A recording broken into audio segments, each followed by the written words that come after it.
Hello guys, আমি অন্য দত্ত ছত্রিশ বার্তা নিয়ে এসেছি।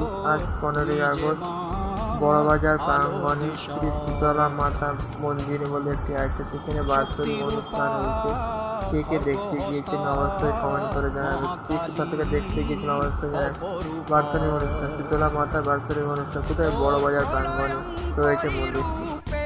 কেঁপে ওঠে শত্রুর তরবারি, জয় জয় মা হৃদয়ের ভাষা পায় প্রাণ, সে যে মা তুলির পরশে তরি, অন্নহীনে অন্নদায়িনী দয়াময়ী, তুই যে মা অন্নপূর্ণা, সন্তান স্নেহে তুই মা যেন কল্যাণী সম্পূর্ণা, তোর কথা যেন মন্ত্রোচ্চারণ, বজ্র সম কঠিন অনুশাসন, ধৈর্যের সর্বংসহা পৃথিবী, ধর্ম ও ন্যায়ের প্রতিচ্ছবি।